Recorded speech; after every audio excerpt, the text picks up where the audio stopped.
As I've been getting ready to get back on trail and hike the remaining 1,500 miles of the Appalachian Trail, I have been doing quite a few shakedown hikes, camping in my backyard, going hiking wherever I can, and I've been able to really revise a lot of not only my hiking style, the choices I make while I'm in the backcountry, but also, and almost mainly, I would say, my gear choices. And I was able to do a lot of reflection on my gear choices, especially on my last shakedown hike, which was on the Foothills Trail.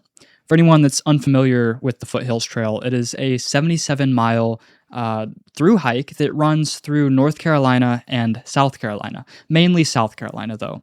It starts in Oconee State Park and goes up around into North Carolina a little bit, comes back down into South Carolina, then dips back up into North Carolina, comes back into South Carolina. It hits the tallest point in South Carolina, which is the okay, I had to look that up. It is Sassafras Mountain. So it dips back into South Carolina, goes up over top of Sassafras Mountain, and then finishes at Table Rock State Park.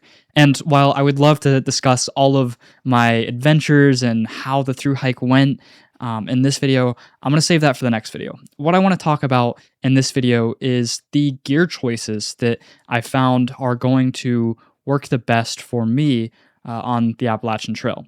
And this is kind of a weird video to make because I've already actually made a video on all of the gear that I'm taking for the Appalachian Trail.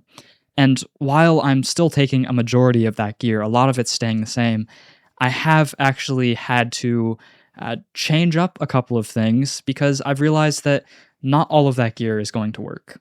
And I'm making this video to be as clear and transparent with you guys as I possibly can, not because my opinion matters any more than anyone else's. I'm just trying to share the perspective of what it's like to get ready for a through hike and kind of my journey getting ready to finish these remaining 1,500 miles. I think, it's not going to be interesting to everybody, but for those who are interested, these are the things that I have to think about and that I've been considering quite a bit.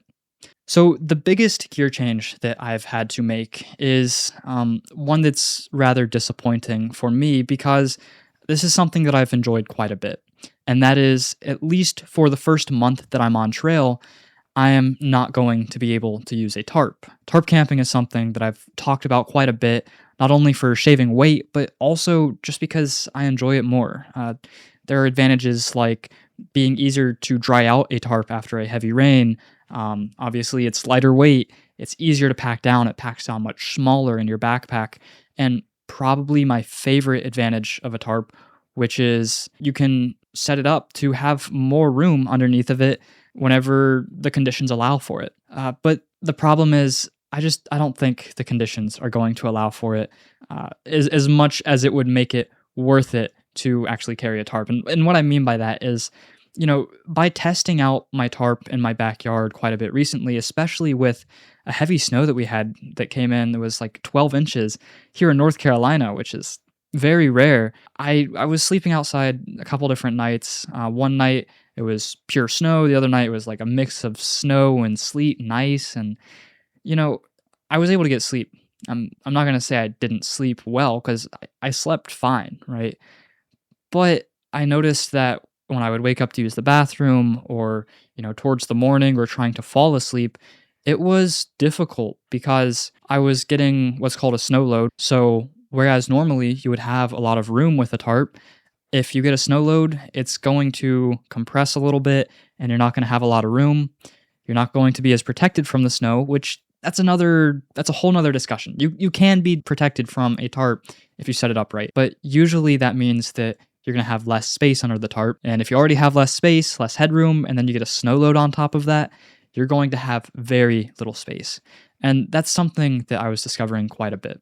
So that's the first reason I'm not using a tarp. The other, probably more important reason is I'm going to be starting middle, maybe beginning of March on the Appalachian Trail heading northbound. And there are going to be a lot of people starting that time of year in that location in Georgia. And from what I've heard so far, trying to, set up at a camp, trying to find a good spot at a campsite whenever there's so many people means sometimes you're going to have to be in a tighter spot where there's going to be less room for a footprint. And, some people are probably thinking, well, that shouldn't be a problem with the tarp. And before now, I would have agreed. But after about 2 years of using a tarp almost exclusively, I've found that generally tarps take up a much larger footprint. You can hear quite a few people say that tarps don't take up a lot of room. In my experience, that's not true. In my experience, a one person tent tends to take up much less space than a tarp does. Now, there are probably people out there who can set up a tarp and have it take up much less space than a tent. And to those people, I say good on them, but that's just not me. So, those are the two primary reasons that I will be starting out with a tent. If you're curious as to what tent it is, it's one that I had purchased a while back. It is the Z-Packs Altiplex. Now, first off, I am not a tall person, but the Altiplex just gives me a lot of room, and I've really enjoyed it as my alternative to a tarp.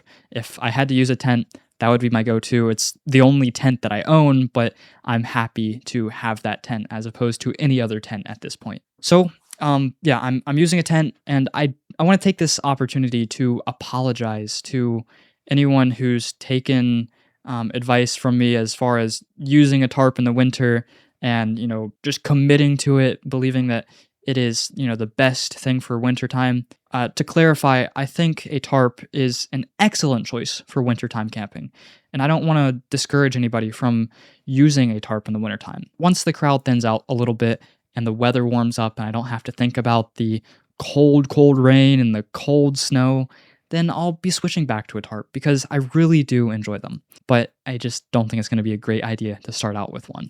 All right, so my next big gear change that's different from what I talked about in my actual Appalachian Trail gear list video is my rain jacket. So the rain jacket that I said I was going to use in the Appalachian Trail gear video was actually the Z-Packs Virtus, which the Z-Packs Virtus is a very, very ultralight rain jacket. And I think it works fine, especially if it's just like a very light rain that's coming in, maybe a light wind, like it'll protect you from very small stuff. Anything more than that, I would recommend carrying an umbrella.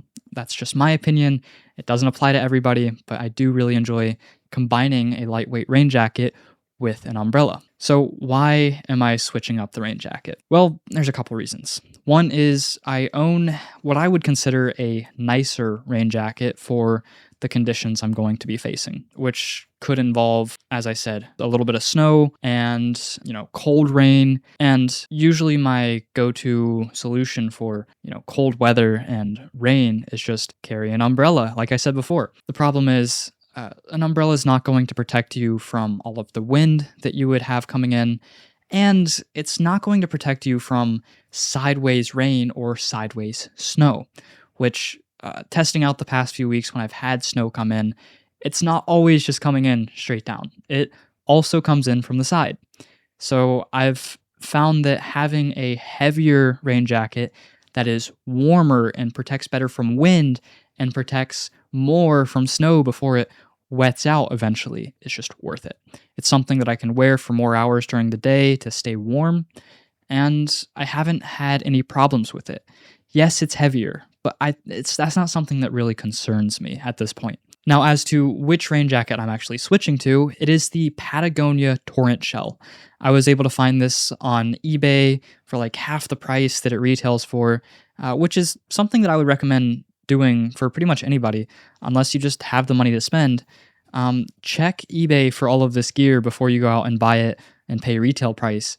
That's the same thing I did for my tent whenever I bought it. I just bought it for much, much cheaper resale than retail. Kind of straying away from the point of rain jackets at this point, I think that is something that a lot of people should consider doing, especially with this crazy expensive backpacking gear. Buying resale is a great option for backpackers and thru hikers. So anyways, that's all about the gear changes, but I do want to talk about why I'm having to make these gear changes, because you may be thinking, why don't you just wait until like end of April or beginning of May, whenever you don't have to worry about all this cold weather?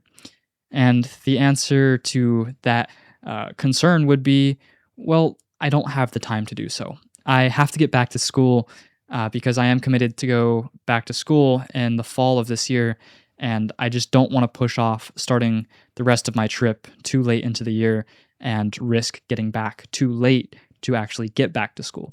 So that's the reason I'm having to deal with this stuff. But that's pretty much all I want to talk about in this video. I do have a video coming out next week about the Foothills Trail and the adventures that I had, and just going over my favorite parts, the challenges of it, and all that stuff. So look forward to that. But anyways, if you made it this far into the video, I want to say thank you for watching. I really appreciate it. I hope you were able to get something out of it. And finally, congratulations. You're a little bit dumber now. Happy hiking.